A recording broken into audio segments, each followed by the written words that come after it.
नमस्कार, वंदे मातरम प्यारे साथियों। मैं विक्रम वर्मा आपका तहे दिल से स्वागत करता हूं आपके अपने YouTube channel online study with Vikram पर।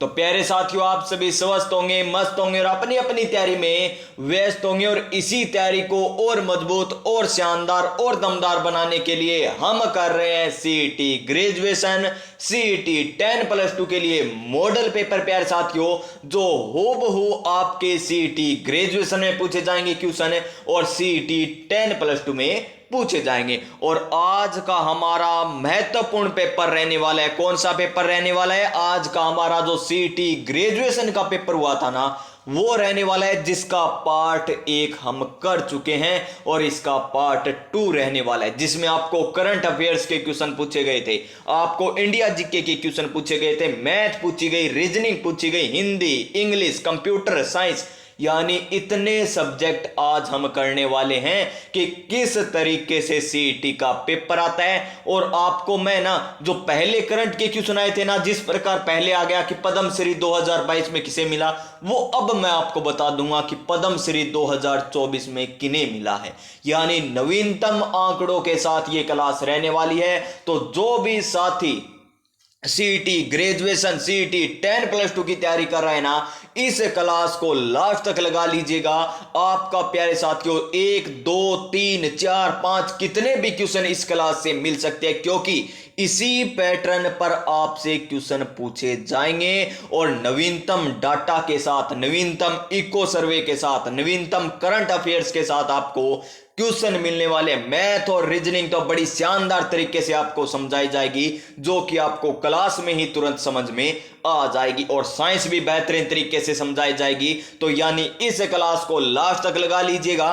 और कितने क्वेश्चन करने वाले हम देखिए, प्रश्न पत्र, यहां पर प्रश्न पत्र दे रखा है में, पुस्तिका में प्रश्नों की संख्या कितनी है? 150। और आपको 3 घंटे का समय मिलता है। 300 नंबर का पेपर होता है, जिसमें से कल वाली क्लास में हमने 75 क्वेश्चन कर लिए थे और 75 क्वेश्चन आज करने वाले हैं। तो कितने क्वेश्चन हो जाएंगे?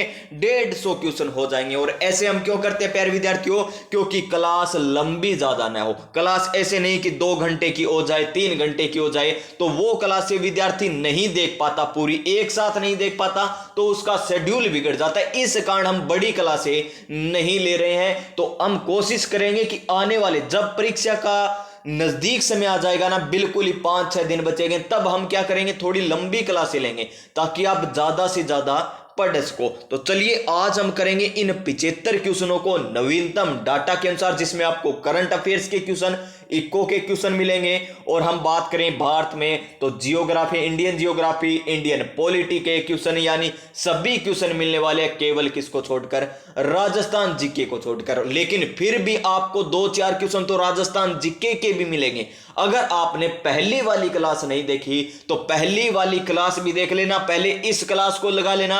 अगर यह क्लास अच्छे तरीके से समझ में आ जाए तो पहली वाली क्लास भी आप लगा लेना। तो चलिए आज की क्लास हम स्टार्ट करते हैं नई ऊर्जा, नई उमंग के साथ, नए मोटिवेशन के साथ। और आज का हमारा पहला मोटिवेशन क्या रहने वाला है कि रख हौसला, वो मंजर भी आएगा, प्यासे के पास चलकर समंदर भी आएगा। थक कर ना बैठे मंजिल के मुसाफिर, मंजिल भी मिलेगी और मंजिल पाने का मजा भी आएगा। जी हां प्यारे साथियों, मंजिल पाने का मजा आने वाला है। देखिए इसी प्रकार आपका पेपर आया हुआ है सीईटी ग्रेजुएशन का। ये देखिए सारे क्वेश्चन आपको करवा दिए थे, बड़े ही शानदार तरीके से करवाए थे, व्याख्या सहित करवा रखे हैं ये क्वेश्चन। सारे के सारे क्वेश्चन कब तक है? 75 नंबर क्वेश्चन तक आपको करवा दिए थे। कितने नंबर? 75 number question. तो चलिए देखिए, जिस प्रकार ये क्वेश्चन था, इसमें आपको सारी व्याख्या बताई थी। जैसे टेराकोटा मोलेला राजसमंद का है, ब्लू पोट्री जयपुर की प्रसिद्ध है, थेवा कला कहां की प्रसिद्ध? प्रतापगढ़ की है। इसके अलावा और भी व्याख्या बताई थी साथ में, कागजी पोट्री अलवर की, ब्लैक पोट्री कोटा की, और बात करें उस्ता कला बीकानेर की, मीनाकारी जयपुर की, अजरक और मलेर प्रिंट बालोतरा बाड़मेर की। यानी ये सारी व्याख्या आपको बताई थी कल वाली क्लास में। तो चलिए 75 नंबर नहीं 76 नंबर क्वेश्चन पर हम चलते हैं। क्या है 76 नंबर क्वेश्चन? देखिए 76 नंबर क्वेश्चन है हमारा आज का, ये रहा प्यारे विद्यार्थियों आपकी स्क्रीन पर क्वेश्चन नंबर 76।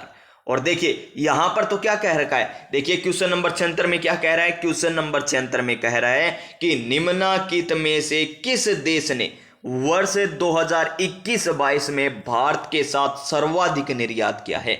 भारत के साथ सर्वाधिक निर्यात 2021-22 में कौन से देश ने किया था, तो इसका आंसर हो जाता ऑप्शन नंबर बी उस पेपर के हिसाब से। लेकिन वर्तमान में यही क्वेश्चन किस प्रकार बन सकता है पता है ना आपको, कि वर्ष 2023-24 में, वर्ष 2023-24 में भारत से सर्वाधिक निर्यात किए हैं, किसने किए हैं, तो वो आ जाएगा अब वर्तमान में चीन। वर्तमान में देखिए बहुत बड़ा व्यापारिक केंद्र बनने जा रहा है हमारे यहाँ पर, अमेरिका को पीछे छोड़ दिया किसने, चीन ने, और एक नंबर पर काबिज हो जाएगा कौन है, चीन एक नंबर पर आ जाएगा 2023-24 में। 2021-22 की बात करें तो यूएसए, और 2022-23 की भी बात करें तो भी कौन था, 2022-23 में यूएसए था। 2 साल, ये 2 इन वर्षों के बाद कौन आ जाएगा अब शीर्ष स्थान पर, चीन आ जाएगा। यानी नवीनतम आंकड़े भी आपको बता दिए, और इसी प्रकार आपसे क्वेश्चन घुमाकर पूछ लेगा कि वर्ष 2023 नहीं 23-24 में भारत के साथ सर्वाधिक निर्यात किसने किए हैं, तो चीन आ जाएगा इसका सही आंसर। क्वेश्चन नंबर 77 क्या है, क्वेश्चन नंबर 77, जनगणना 2011 के अनुसार भारत के किस राज्य को लिंगानुपात सर्वाधिक है, भारत के किस राज्य का लिंगानुपात सबसे ज्यादा है, ये हमको बताना है क्वेश्चन नंबर 77 में। और राजस्थान की तो जनगणना आपको ट्रिक से याद करवा रखी है ना सारी, जे अन्नू, जेपी सिंह बुरा, जैसलबिका बाड़मेर, चुरा ले गया जोधपुर, इस प्रकार सारी ट्रिकें बता रखी है, वो भी क्लास देख लीजिएगा राजस्थान वाली। तो भारत के किस राज्य में लिंगानुपात सर्वाधिक है, केरल में, तमिलनाडु में, छत्तीसगढ़ में, आंध्र प्रदेश में, तो कौन से में है, केरल राज्य में है भारत में सर्वाधिक लिंगानुपात। तो ऑप्शन नंबर क्या हो जाएगा इस क्वेश्चन का सही आंसर, ऑप्शन नंबर ए हो जाएगा। जिन भी प्यारे साथियों ने ऑप्शन नंबर ए सोचा था उनका बिल्कुल सही है, और कमेंट करके बताइएगा कि आपके 75 में से कितने क्वेश्चन आज सही हुए हैं। तो चलिए नेक्स्ट क्वेश्चन, क्वेश्चन नंबर 78 देखते हैं। और क्या है क्वेश्चन नंबर 78 में, कि भारतीय अर्थव्यवस्था के संदर्भ में निम्न पर विचार कीजिए। देखिए ये क्वेश्चन बहुत कम करवाए जाते हैं आपको, क्यों करवाए जाते हैं, क्योंकि इनसे क्वेश्चन तो आते हैं लेकिन ये थोड़े टिपिकल सब्जेक्ट है जिससे विद्यार्थियों को समझ में नहीं आता।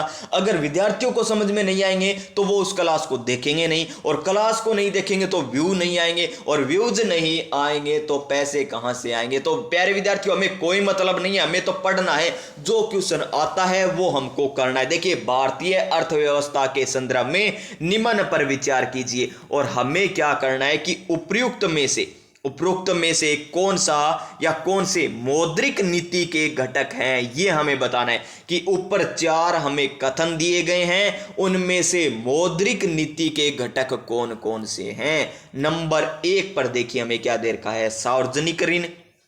नंबर 2 पर सार्वजनिक राजस्व। नंबर 3 पर खुले बाजार की क्रियाएं।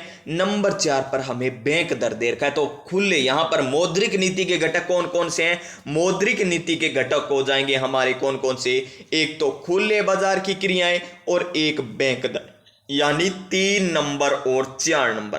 3 नंबर और 4 नंबर क्या है, यहां पर खुले बाजार की क्रियाएं और बैंक दर मौद्रिक नीति के घटक है, यानी जिस ऑप्शन में हमें 3 नंबर और 4 नंबर दिखाई दे वो हमारा सही हो जाएगा। देखिए इसमें केवल 1 दे रखा है, इसमें केवल 2 दे रखा है, इसमें 3 तो दे रखा है लेकिन 4 नहीं, 1 2 दे रखा है, तो ये भी गलत हो जाएगा। तो ऑप्शन नंबर डी हो जाएगा इस क्वेश्चन का बिल्कुल सही आंसर। क्या हो जाएगा, option number D, question number 79। देखिए किस लेवल के क्वेश्चन पूछे जाते हैं सीईटी में, तो देख लीजिए, अभी अपनी तैयारी को मजबूत कर लीजिए, अभी भी आपके 10 दिन शेष हैं। तो देखिए भारत में राजकोषीय नीति किसके द्वारा तैयार की जाती है, कि भारत में जो राजकोषीय नीति है ना वो किसके द्वारा तैयार की जाती है, ये हमसे क्वेश्चन पूछा गया। वित्त मंत्रालय के द्वारा, योजना आयोग के द्वारा, या भारतीय प्रतिभूति और विनिमय बोर्ड के द्वारा, या आरबीआई यानी भारतीय रिजर्व बैंक के द्वारा। तो किसके द्वारा राजकोषीय नीति तैयार की जाती है? ये तैयार की जाती है हमारी वित्त मंत्रालय के द्वारा। किसके द्वारा? वित्त मंत्रालय के द्वारा। और वर्तमान में वित्त मंत्रालय किसके पास है? निर्मला सीतारमण के पास है भारत में। तो ऑप्शन नंबर ए आ जाएगा इसका सही आंसर। क्या आ जाएगा? ऑप्शन नंबर ए। चलिए नेक्स्ट क्वेश्चन पर हम बात करते हैं, क्वेश्चन नंबर 80। शानदार क्वेश्चन, जीएसटी के संदर्भ में पूछा गया क्वेश्चन कि जीएसटी पहचान नंबर के संबंध में क्या सही नहीं है? जीएसटी के बारे में क्या सही नहीं है? तो चलिए देखते हैं। यह 15 अंक व अक्षरों का कोड है। जी श्रीमान, जीएसटी के कितने अंक होते हैं? 15 अंक होते हैं और अक्षरों का कोड होता है। ये तो बिल्कुल सही है। आगे देखिए, इसके प्रथम 2 अंक राज्य का कोड होते हैं। जी हाँ, इसके जो प्रथम 2 अंक होते हैं ना, जिस प्रकार आरजे हो गया, ये किसको डिनोट करते हैं? राज्य को। राज्य का कोड होते हैं कि कौन से राज्य से ये जीएसटी नंबर है। आगे देखिए, इसमें व्यक्ति या व्यवसाय के पैन कार्ड नंबर को समाहित होते हैं। बिल्कुल सही है, इसमें पैन कार्ड नंबर भी समाहित होते हैं। आगे देखिए, यह एक 16 अंक तथा अक्षरों का कोड होता है। गलत है। अभी हमने ऊपर क्या देखा ऑप्शन नंबर 1 में कि ये 15 अंक और अक्षरों का कोड होता है, और ऑप्शन नंबर डी में कह रहा है कि ये 16 अंकों का होता है। तो गलत कौन सा हो जाएगा? ऑप्शन नंबर डी गलत हो जाएगा, यानी सही नहीं है। कौन सा सही नहीं है? ऑप्शन नंबर डी सही नहीं है, क्योंकि यहां पर क्या कह रहा है कि जीएसटी के 16 अंक होते हैं, गलत पहचान नंबर के 15 अंक होते हैं। और आपके आधार कार्ड में कितने नंबर हैं? आपके आधार कार्ड के अंक कितने हैं? आपको बता सकते हो क्या? चलिए कमेंट करके बताइए कि आपके आधार कार्ड के कितने नंबर होते हैं, आधार कार्ड में कितने अंक होते हैं। कमेंट करके आपको ये आंसर बताना है। इस क्वेश्चन का राइट आंसर हमारा ऑप्शन नंबर 80 हो जाएगा। क्वेश्चन नंबर 81 क्या है? क्वेश्चन नंबर 81 कि राज्य में मुख्यमंत्री राजनीर योजना किस वर्ष घोषित की गई थी? राजस्थान में कौन सी योजना? मुख्यमंत्री राजनीर योजना कब स्टार्ट की गई थी या किस वर्ष घोषित की गई थी? 2019 में, 2020 में, 2021 में, 2015 में। तो इसका सही आंसर हमारा क्या हो जाएगा? जिस विद्यार्थी ने ऑप्शन नंबर 20 सोचा है उनका बिल्कुल सही आंसर है, क्योंकि मुख्यमंत्री राजनीर योजना कब प्रारंभ हुई थी? 2020 में। कब? 2020 में। नेक्स्ट क्वेश्चन, क्वेश्चन नंबर 82 क्या है? क्वेश्चन नंबर 82 HPCL क्या दे रखा है मैं यहां पर? HPCL Rajasthan refinery limited, Hindustan petroleum corporation limited, यानी HPCL, Hindustan petroleum corporation limited. H से हिंदुस्तान, P से पेट्रोलियम, C से कॉर्पोरेशन, L से लिमिटेड। वह राजस्थान सरकार के मध्य कितनी एक्टिविटी भागीदारी का संयुक्त उद्गम है? यानी राजस्थान में रिफाइनरी के लिए HPCL और राजस्थान सरकार के मध्य कितनी भागीदारी है? तो देखिए, क्रमशः 72% और 28%, क्रमशः 68% या 32%, या क्रमशः 56% या 44%, या क्रमशः 74% या 26%। तो देखिए, HPCL का योगदान तो कितना है? 74% है। HPCL का योगदान तो कितना? 74% है। और 26% किसका है? 26% राजस्थान सरकार का है। किसमें? रिफाइनरी में। रिफाइनरी में भागीदारी इसकी है 74-26, यानी ऑप्शन नंबर डी हो जाएगा इस क्वेश्चन का बिल्कुल सही answer. Next question, question number 83 और क्या है? क्वेश्चन नंबर 83 पंचायती राज। देखिए क्या है? पंचायती राज किस स्तर पर, पंचायती राज के किस स्तर पर एक साथिन का चयन महिला विकास कार्यक्रमों के लिए मानदेय महिला कार्यकर्ता के रूप में किया जाता है? देखिए कितने अच्छे लेवल के क्वेश्चन है, और आपको इस लेवल के क्वेश्चन नहीं मिलेंगे। और इस लेवल के क्वेश्चन सीईटी ग्रेजुएशन में पूछे गए हैं, और सीईटी ग्रेजुएशन का ये पेपर है। तो किस स्तर पर है वो? ग्राम पंचायत स्तर पर, यानी इस क्वेश्चन का भी राइट आंसर हमारा ऑप्शन नंबर डी आ जाएगा। तो चलिए क्वेश्चन नंबर 84 पर चलते हैं। क्वेश्चन नंबर 84 क्या कह रहा है हमें कि भूजल प्रबंधन के लिए हेली बोरण सर्वेक्षण तकनीक, कौन सी तकनीक? हेली बोरण सर्वेक्षण तकनीक का प्रारंभ राजस्थान के किस जिले में किया गया था? भूजल प्रबंधन के लिए तो भरतपुर में, जोधपुर में, कोटा में या जयपुर में? तो इसका सही आंसर हमारा क्या आ जाएगा? जोधपुर। ऑप्शन नंबर बी आ जाएगा इसका बिल्कुल राइट आंसर, जोधपुर। भूजल प्रबंधन के लिए हेली बोरण सर्वेक्षण तकनीक का प्रारंभ यहीं से हुआ था। क्वेश्चन नंबर 85 क्या है? क्वेश्चन नंबर 85 कि राजस्थान में, देखिए राजस्थान जीके का क्वेश्चन आ गया ना कि राजस्थान में मक्का की खेती के प्रमुख जिले कौन से हैं। तो देखिए हमें ये तो पता है कि मक्का की खेती कहां पर की जाती है? मक्का की खेती की जाती है दक्षिणी राजस्थान में। कहां पर? दक्षिणी राजस्थान में मक्का की खेती की जाती है, ये तो हमें पता है, लेकिन जिला आपको पता नहीं है तो किस प्रकार देखोगे? देखिए जालोर तो कहां पर आ गया? इधर पश्चिमी में आ गया। फिर देखिए चित्तौड़गढ़ दक्षिण में, बांसवाड़ा ही दक्षिण है, बूंदी यहां पर आ गया, ठीक है। बांसवाड़ा, पाली, सिरोही नहीं आएगा। फिर देखिए बारा, कोटा, हाड़ौती क्षेत्र नहीं, यानी चित्तौड़गढ़, बांसवाड़ा यही देर के दक्षिणी राजस्थान। तो ऑप्शन नंबर बी आ जाएगा इस क्वेश्चन का सही आंसर। नेक्स्ट क्वेश्चन नंबर 86 क्या है? क्वेश्चन नंबर 86 हमारा राजस्थान जीके का कि राजस्थान खादी एवं ग्रामोद्योग बोर्ड द्वारा खादी प्लाजा का निर्माण कहां किया गया था? देखिए शानदार और अच्छे लेवल के क्वेश्चन चल रहे हैं आपके लिए, बेहतरीन क्वेश्चन कि राजस्थान खादी एवं ग्रामोद्योग बोर्ड द्वारा खादी प्लाजा का निर्माण कहां पर किया गया था? जोधपुर में, जयपुर में, बीकानेर में या उदयपुर में? तो खादी प्लाजा का निर्माण जयपुर में किया गया था। कहां पर है? जयपुर में, यानी ऑप्शन नंबर बी हो जाएगा इस क्वेश्चन का भी राइट आंसर।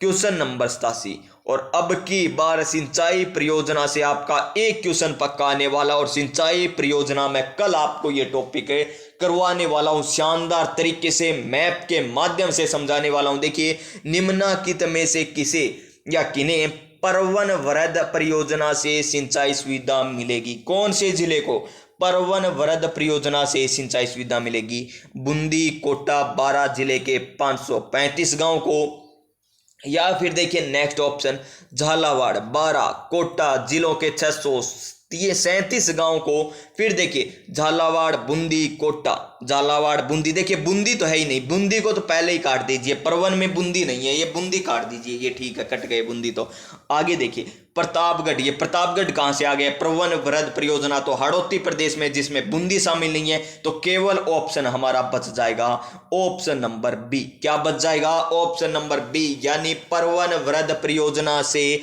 झालावाड़, बारा, कोटा जिलों के 637 गांवों को क्या मिलेगी? सिंचाई की सुविधा मिलने वाली है, यानी ऑप्शन नंबर बी हो जाएगा। नेक्स्ट क्वेश्चन नंबर 88 ये देखिए इको सर्वे से पूछा गया क्वेश्चन, लेकिन वर्तमान में ये हम नया पढ़ेंगे डाटा। ये डाटा नहीं पढ़ने वाले, वर्तमान में क्या पढ़ेंगे? नया डाटा पढ़ेंगे। और क्या कह रहे हैं कि वर्ष 2021-22 है ना, यहां पर कर लीजिए, वर्ष 2023-24 में राजस्थान में उद्योग क्षेत्र का स्थिर 2011 कीमतों पर सकल राज्य मूल्यवर्धन में क्षेत्र की योगदान क्या है? तो चलिए एक बार मैं ना आपको सारी डिटेल ही बता देता हूं। यहां पर इको सर्वे का मोटा मोटा योगदान ही आपको बता देता हूं। सबसे पहले क्या आती है इसमें? GSDP।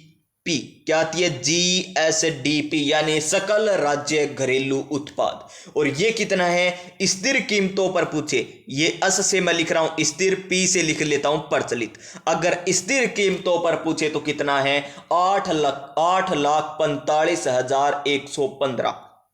8.45 इस प्रकार याद कर लीजिए बस, 8.45 लाख करोड़, 8.45 लाख करोड़ इतना है, 8.45 लाख करोड़ तो है जीएसडीपी का योगदान। 2023-24 में पक्का पूछा जाएगा इसी में से क्वेश्चन। और बात करें प्रचलित कीमतों पर तो वो हो जाएगा 15.28 लाख करोड़। कितना? 15.28 लाख करोड़। अब उसके बाद क्या आता है, नेट, नेट सकल राज्य घरेलू उत्पाद आता है ना, यानी NSDP। ये देखिए नेट का मतलब क्या हो गया, शुद्ध, शुद्ध आएगा तो वो ऊपर वाले से तो कम आएगा, ऊपर वाले से तो क्या आएगा, कम आएगा, लेकिन कितना कम आएगा ये लीजिए, एक कम कर दीजिए, 7.40 लाख करोड़ है नेट NSDP, NSDP यानी नेट स्टेट है, यहां पर डी पे क्या बन जाएगा, यहां पर घरेलू उत्पाद है ना, उत्पाद, पी से प्रोडक्ट बन जाएगा, तो इसका ये डोमेस्टिक प्रोडक्ट बन जाएगा, यानी NSDP कितना हो जाएगा 7.40, और पी प्रचलित कीमतों पर बात करें तो यहां पर 2 कम कर दीजिए, 13.69 लाख करोड़। ये क्वेश्चन आपसे पक्का पूछा जाएगा, अब की बार 100% पूछा जाएगा इस स्क्रीन से, जो अब आपको दिखाई दे रहा है ना, GSDP और NSDP। GSDP की बात करें तो स्थिर कीमतों पर 8.45 लाख करोड़, प्रचलित कीमतों पर कितना है, 15.28 लाख करोड़। इसी प्रकार नेट SDP की बात करें तो स्थिर कीमतों पर 7.40 लाख और प्रचलित कीमतों पर कितना है, 13.69। उसके बाद आता है इसका क्षेत्रवार योगदान। क्या आता है, क्षेत्रवार योगदान आता है, एक तो आता है क्या, एग्रीकल्चर, ये लीजिए एग्रीकल्चर, एक क्या आता है एग्रीकल्चर के बाद उद्योग, यानी उद्योग की बात करें तो उद्योग, मान लीजिए उद्योग, यू से डिनोट कर देते हैं हम उद्योग को, सेवाएं, सेवाएं को सर्विस से, अस से डिनोट कर देते हैं। अब हम इनकी बात करेंगे, एक तो स्थिर कीमतों पर, एक बात करेंगे प्रचलित कीमतों पर। देखिए एग्रीकल्चर यानी कृषि का योगदान स्थिर कीमतों पर कितना है, तो कृषि का योगदान स्थिर कीमतों पर है 26.21%। कितना, 26.21% है, और इसी में हम जोड़ दें कितना, 51, कितना जोड़ दें, 51.51 जोड़ दें तो वो आ जाएगा प्रचलित पर, तो 26.72% है। 26.72% कृषि का योगदान है, किसमें, प्रचलित कीमतों पर। अब बात करते हैं उद्योग की, तो उद्योग की बात करें तो 29.84% तो है स्थिर कीमतों पर, 29 पॉइंट है, क्या है 29.84 तो किस पर है, 29.84 तो है हमारा स्थिर कीमतों पर, और क्या है ये, उद्योग का योगदान। उसके बाद हम देखेंगे सर्विस का, तो ये देखिए इनका प्रचलित कीमतों पर बात करें तो इनका हो जाएगा 28.21%। देखिए 28.21% प्रचलित कीमतों पर, स्थिर कीमतों पर 29.84% किसका योगदान, उद्योगों का योगदान है। और सेवाओं की बात करें तो प्रचलित कीमतों पर तो नहीं, स्थिर कीमतों पर है तो कितने, 43 पॉइंट, कितना 43.95% है। और हम बात करें किसकी, प्रचलित कीमतों पर तो 45.07%। ये डाटा याद रख लीजिए, यहां से भी सीईटी में आपसे क्वेश्चन पूछा जाएगा। तो एग्रीकल्चर का, उद्योग का, सर्विस यानी सेवाओं का, एग्रीकल्चर की बात करें तो स्थिर कीमतों पर 26.21%, प्रचलित कीमतों पर 26.72%। इसी प्रकार उद्योग की बात करें तो स्थिर कीमतों पर योगदान 29.84% और प्रचलित कीमतों पर 28.21%। और सेवाओं की बात करें तो स्थिर कीमतों पर योगदान 43.95% है, और यहां पर प्रचलित कीमतों पर कितना है योगदान, 45.07% है। तो ये याद हो गया होगा आपको। तो चलिए अब चलेंगे हमारे नेक्स्ट क्वेश्चन पर। ये आपको इतनी व्याख्या बता दी नवीनतम इको सर्वे की, और हमें क्या पूछा है, स्थिर कीमतों पर पूछा है ना, सकल राज्य मूल्य वर्धन में क्षेत्रीय योगदान किसका, उद्योगों का, स्थिर कीमतों पर। तो कितना है स्थिर कीमतों पर, 28.21% स्थिर कीमतों पर। तो इसका आंसर क्या होगा, अब वर्तमान में पूछे तो 28.21% इसका सही आंसर हो जाएगा। क्वेश्चन नंबर 89, 89 नंबर क्वेश्चन, कि राजस्थान में उत्सव भोज योजना किससे संबंधित है। इंदिरा रसोई योजना से, रेन बसेरा में भोजन से, सामुदायिक विवाह योजना से, मिड डे मील योजना से। तो इसका सही आंसर हो जाएगा हमारा option number D, mid day meal योजना। क्या हो जाएगा, मिड डे मील योजना हो जाएगा, जिसमें उत्सव भोज योजना का संबंधित है। यानी ये योजना क्या है, उत्सव बोध योजना। यानी मान लीजिए आपका क्या है, बर्थडे है, आपकी शादी की सालगिरह है, या फिर आपके यहाँ पर कोई फंक्शन है, तो यहाँ पर आप सेलिब्रेट कर सकते हो किसमें जाकर, स्कूल में जाकर। मिड डे मील योजना में यहाँ पर नाम है यहाँ पर उत्सव बोध योजना। यानी वहां पर आप अपनी सेवाएं दे सकते हो, वहां पर बच्चों को खिला सकते हो। ये है उत्सव बोध योजना जो मिड डे मील योजना से संबंधित है। Next question, question number 90। देखिए क्या है, श्रम ब्यूरो शिमला सितंबर 2020 से, कब, श्रम ब्यूरो शिमला सितंबर 2020 से राजस्थान के किन केंद्रों के लिए औद्योगिक श्रमिकों हेतु उपभोक्ता मूल्य सूचकांक आधार वर्ष 2016 जारी करता है। आधार वर्ष 2016 जारी करता है।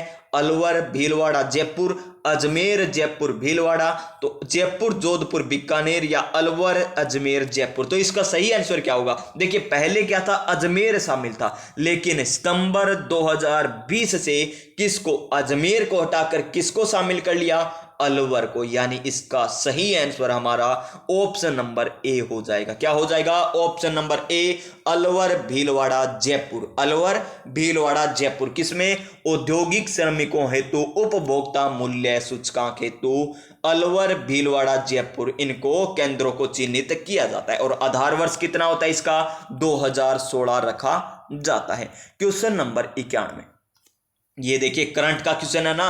अंतरराष्ट्रीय महिला दिवस 2022 पर नारी शक्ति पुरस्कार से सम्मानित निम्नलिखित में से किन्हें सम्मानित किया गया? अंतरराष्ट्रीय महिला दिवस कब आता है? 8 मार्च को आता है। कब आता है? 8 मार्च को आता है। और अब 2022 की बात नहीं करेंगे, 2022 के अनुसार तो इसका सही आंसर क्या हो जाएगा? 2022 के अनुसार तो हो जाएगा बतुल बेगम। लेकिन हमें बात करनी है 2024 में किनको मिला है। अंतरराष्ट्रीय महिला दिवस पर 2024 में नारी शक्ति पुरस्कार किन्हें मिला है? उनका नाम है बांदीपुरा। क्या नाम है? बांदीपुरा उनका नाम है। तो याद रख लीजिए, नवीनतम करंट अफेयर्स का क्वेश्चन है। जो पुराना था वो चला गया, नया आया उसको याद कर लीजिए, यहीं से आपसे क्वेश्चन पूछा जाएगा। क्वेश्चन नंबर 92, क्या है क्वेश्चन नंबर 92? पद्म पुरस्कार 2022 के अधोलिखित प्राप्तकर्ताओं में से राजस्थान से कौन संबंधित है? राजस्थान से कौन है संबंधित है? लेकिन यहां पर अब क्या करना है, 2024 कर लीजिए। क्या कर लीजिए? 2024। तो कितने को मिला? 5 मिले थे। कितने मिले थे? 5 पद्मश्री मिले थे। कितने? 5 पद्मश्री मिले थे। राजस्थान की बात कर रहा हूं मैं। राजस्थान में कितने पद्मश्री से आए थे? 5 आए थे। और कितने व्यक्तियों को मिले थे? कितने व्यक्तियों को मिले थे? 1 2 3 4 5 व्यक्तियों को मिले थे। 5 व्यक्तियों को मिले। और पद्मश्री की संख्या पता है कितनी थी? 4 थी। कितनी? पद्मश्री की संख्या तो 4 थी, लेकिन व्यक्तियों को कितने मिले थे? 5। और 5 व्यक्ति कौन कौन है? नंबर 1 अली और गनी, साथ में याद रख लीजिए, अली मोहम्मद और गनी मोहम्मद। साथ में क्यों बता रहा हूं? क्योंकि इनको संयुक्त रूप से मिला था। यानी 2 व्यक्तियों को एक, यानी संयुक्त रूप से मिला था। और कौन आते हैं? ये क्या थे? मांड गायन से संबंधित है। एक आते हैं भीलवाड़ा के जानकी लाल भांड। कौन आते हैं? भीलवाड़ा के जानकी लाल भांड, उनको मिला था। और बात करें नंबर 3 पर, नंबर 3 पर बात करें तो लक्ष्मण भट्ट आ जाएंगे। लक्ष्मण भट्ट तेलंग, जो जयपुर से संबंधित है, ध्रुपद गायन शैली से। और नंबर 4 माया टंडन। कौन? माया टंडन। इन 4, ये 4 पद्मश्री मिले थे अब की बार 2024 में 5 व्यक्तियों को। 5 व्यक्तियों को तो मिले, लेकिन कितने मिले? 4 मिले थे। अली और गनी मोहम्मद को संयुक्त रूप से मिला था, और जानकीलाल भांड को, लक्ष्मण भट्ट तेलंग को, और माया टंडन को मिला था। अब कर दोगे ना सही? 2024 के बारे में पूछे तो। नेक्स्ट क्वेश्चन, क्वेश्चन नंबर 93, क्या है क्वेश्चन नंबर 93? कि वर्ष 2023-24 का, देखिए मैं एडिट करके भी इसको ला सकता था। यहां पर जो 3 लिख रखा है ना, इसको काट कर यहां पर 4 लिख देता। आप सोचते कि हाँ नया ही मॉडल पेपर है, कोई पुराना पेपर नहीं है, बस नया ही है।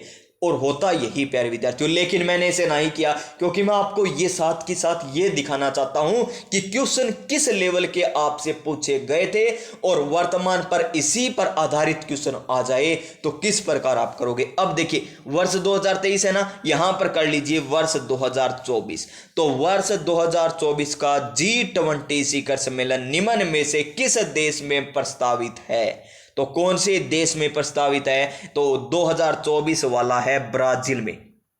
याद कर लीजिए 2024 वाला भी पूछा जा सकता है, लेकिन फिर से रिपीट हो सकता है यही क्वेश्चन, क्योंकि इसका आंसर है हमारा प्यारा भारत। वर्ष 2023 में, वर्ष 2023 का G20 शिखर सम्मेलन निम्न में से किस देश में हुआ था, भारत में हुआ था। कौन से देश में हुआ था, भारत में। तो ये तो प्यारे विद्यार्थियों हमेशा क्वेश्चन पूछे जाने वाला है कि भारत में निम्न में से किस वर्ष G20 शिखर सम्मेलन की अध्यक्षता की थी, कब मिली थी, तो 2023 में मिली थी। और 2024 में कौन करने वाला है इसकी, यहां पर किस देश को प्रस्तावित है ये सम्मेलन, ब्राजील। कौन सा, ब्राजील। तो इसका सही आंसर 2024 पूछे तो ब्राजील, 2023 पूछे तो भारत आ जाएगा। नेक्स्ट क्वेश्चन देखिए, क्वेश्चन नंबर 94। इसमें कोई परिवर्तन नहीं करना। मई 2022 में त्रिपुरा के नए मुख्यमंत्री किन्हें नियुक्त किया गया था, तो वो ही मुख्यमंत्री है जो पहले थे 2022 में, 23-24 अभी तो बने हैं प्यारे विद्यार्थियों। तो देखिए एकनाथ शिंदे, क्या नहीं, ये तो महाराष्ट्र से संबंधित है क्या। विप्लव कुमार देव नहीं। डॉक्टर माणिक साहब बिल्कुल सही है, क्या डॉक्टर माणिक साहब बिल्कुल सही है। त्रिपुरा, क्या त्रिपुरा के नए मुख्यमंत्री कौन है, डॉक्टर माणिक साहब। ऑप्शन नंबर सी आ जाएगा। Next question, question number 95, most important question है, रिपीट होने वाला क्वेश्चन है, क्योंकि जनवरी 2022 को केंद्र सरकार की पीएम वाणी योजना का शुभारंभ राजस्थान के किस जिले से किया गया था। अब ये नहीं देगा एग्जामिनर, इसको काट देगा बस।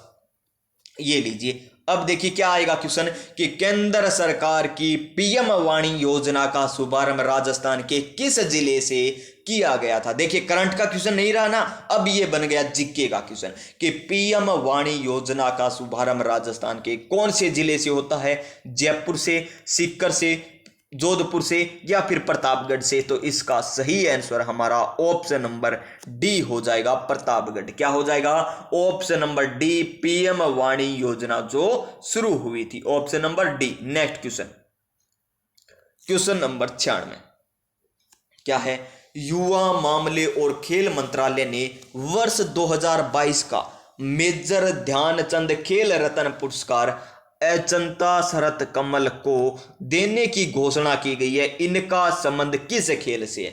अब देखिए ये क्वेश्चन भी रिपीट हो सकता है, आपसे पूछा जा सकता है कि अचंता शरत कमल का संबंध कौन से खेल से है। इस प्रकार क्वेश्चन आ सकता है, करंट का नहीं देकर इस प्रकार तो क्वेश्चन पूछा जा सकता है ना। तो इसका सही आंसर हो जाएगा table tennis, option number D. लेकिन अब आपसे पूछ ले प्यारे विद्यार्थियों कि 2024 में मेजर ध्यानचंद खेल रत्न पुरस्कार किन्हें मिला था। 2024 में मेजर ध्यानचंद खेल रत्न पुरस्कार किन्हें मिला था। एक तो मिला था चिराग चंद्रशेखर शेट्टी को, किनको, चिराग चंद्रशेखर शेट्टी को, चिराग चंद्रशेखर शेट्टी को। और एक मिला था साईं राज रंकी रेड्डी को, साईं राज को मिला था। और दोनों का संबंध किससे है, इन दोनों का संबंध है बैडमिंटन से, बैडमिंटन से, बैडमिंटन से इनका खेल। और अचंता शरत कमल का संबंध किससे, टेबल टेनिस से, जिन्हें 2022 में मेजर ध्यानचंद खेल रत्न पुरस्कार मिला। 2024 में किनको मिला, चिराग जी को और साईं राज जी को मिला था। बैडमिंटन इनका खेल है। तो ये हो गया नवीनतम करंट अफेयर्स और ये पीछे वाला question. Next question, question number 97, हाल ही में जारी वैश्विक भूख सूचकांक 2022 में भारत का कौन सा स्थान रहा है। 2022 की बात कर रहे हैं ना, तो 2022 वाला अब पढ़ने की कोई जरूरत नहीं है। अब हमको पढ़ना है 2024। क्या पढ़ना है, 2024। तो देखिए आपको मैं बता दूं कि 2024 की बात करें तो कौन सा स्थान रहा है भारत का, तो भारत का स्थान रहा है 111वां। कौन सा स्थान रहा है, 111वां स्थान रहा है भारत का 2024 में। कौन सा स्थान, 2024 में 111वां स्थान। देखिए इस क्वेश्चन को भी मैं एडिट किस प्रकार करता, देखिए आपकी स्क्रीन पर इसी प्रकार मैं करके दिखा देता हूं किस प्रकार इसे एडिट किया जाता है। ये देखिए यहां पर व्हाइट को चूज किया, यहां पर ऐसे किया और यहां पर ये किया, ये देखिए यहां पर कट गया ना। यहां पर मैं कर लिख देता क्या, यहां पर ब्लैक से लिख लेता 111। ये लीजिए छोटा करके मार्कर को इस प्रकार किया जाता है ये, तो ये लीजिए यहां पर लिख लेता मैं 111, यहां पर 111 लिख लेता ना। और यहां पर देखिए यहां पर 111 लिख दिया, तो यहां पर मैं क्या कर देता, यहां पर भी इस प्रकार कर देता। कहां पर जो 2022 दे रखा है ना, इसको यहां पर साफ करके 2000 क्या कर देता, यहां पर 24 कर दिया जाता। क्या कर दिया जाता 2024 में। तो आप क्या सोचते पता है कि वास्तव में कितने अच्छे अच्छे क्वेश्चन है हमारे लिए, शानदार अच्छे अच्छे क्वेश्चन है। और यहां पर मैं लिख देता 2024। ये देखिए कि हाल ही में जारी वैश्विक भूख सूचकांक 2024 में भारत का कौन सा स्थान रहा है, तो 102वां रहा है, 107वां रहा है, 109वां या 111वां। तो कौन सा स्थान रहा है, ये रहा है 111वां स्थान। देखिए इस प्रकार क्वेश्चन बनते हैं नवीनतम। तो ऑप्शन नंबर डी हो जाएगा इस क्वेश्चन का बिल्कुल सही आंसर। क्या हो जाएगा, option number D. Next question, question number 98। क्या है क्वेश्चन नंबर 98 कि सिंधु घाटी सभ्यता के किस स्थल को जुलाई 2022 में, ये इंपॉर्टेंट क्वेश्चन है और इसी प्रकार पूछा जाएगा कि यूनेस्को ने विश्व विरासत सूची में शामिल किया है। जुलाई 2022 में किसको शामिल किया है, क्या शामिल किया है यहां पर बालाथल को, या शामिल किया है कालीबंगा को, या शामिल किया है धोलावीरा को, या शामिल किया है मोहनजोदड़ो को। तो ये क्वेश्चन कर दिया गया था एग्जामिनर के द्वारा डिलीट प्यारे साथियों, क्योंकि इसमें ऑप्शन सही नहीं थे इसलिए इसको डिलीट कर दिया गया।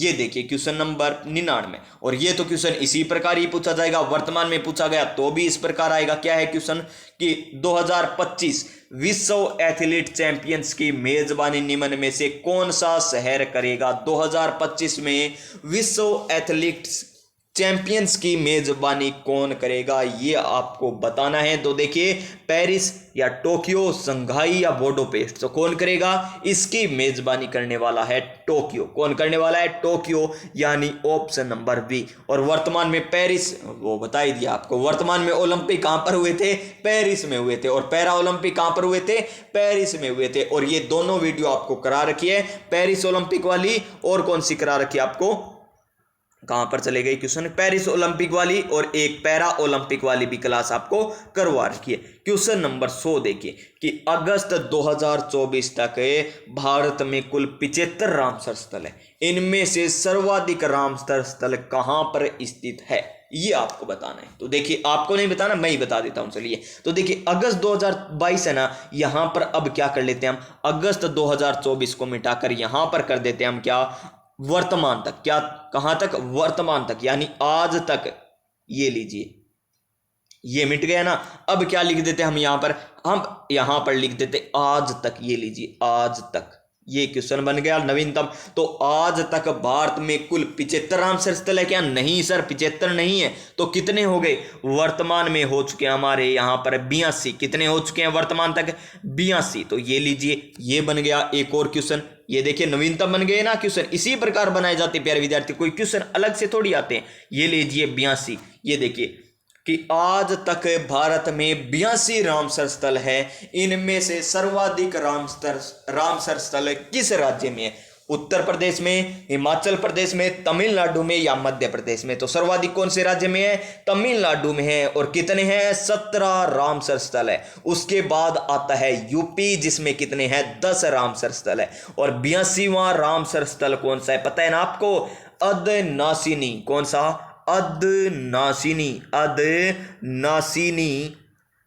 ये है नवीनतम रामसर स्थल। ये भी पूछा जा सकता है कि नवीनतम रामसर स्थल कौन सा है, अदनासिनी जवारनद मुख, जवारनद मुख ये है। और है कहां पर, ये कर्नाटक में। कौन सा, कर्नाटक में है। कौन सा, अदनासिनी जवारनद मुख कर्नाटक में 82वां रामसर स्थल है। जो सर्वाधिक कहां पर है, तमिलनाडु में 17, उत्तर प्रदेश में 10 है। नेक्स्ट क्वेश्चन देखिए, क्वेश्चन नंबर 101। देखिए करंट अफेयर्स के इतने ही क्वेश्चन पूछे गए थे, आपको बता दिए। अब आता है हमारी स्क्रीन पर कंप्यूटर का पहला क्वेश्चन। पेज फॉल्ट तब होता है जब, यानी पेज फॉल्ट कब होगा, जब पेज मेमोरी मौजूद हो, गलत हो जाएगा। ये तो नहीं है, पेज फॉल्ट ऐसे थोड़ी होगा। डेड लॉक होता है, पेज फॉल्ट तब होता है जब डेड लॉक होता है, ये सही है क्या? तो प्यारे विद्यार्थियों ये भी गलत दे रखा है, पेज मेमोरी में मौजूद नहीं है, बिल्कुल सही है। अगर पेज मेमोरी में मौजूद नहीं है ना तो पेज क्या हो जाता है? फॉल्ट हो जाता है। क्या हो जाता है? पेज हो जाता है प्यारे विद्यार्थियों फॉल्ट, यानी इस क्वेश्चन का राइट आंसर हमारा ऑप्शन नंबर सी हो जाएगा। Next question, question number 102। क्या है क्वेश्चन नंबर 102 कि निम्न में से कौन सा कथन असत्य असत्य कथन का चुनाव करना है? तो देखिए चुनाव करा देते हैं हम असत्य कथन का कि डिजिटाइजर एक आउटपुट युक्ति है। क्या पहला कथन सही है? बिल्कुल गलत है। पहला तो धापगे कह करें जरासर गलत है। डिजिटाइजर एक इनपुट युक्ति है। किस प्रकार की युक्ति है? इनपुट युक्ति है, न कि आउटपुट।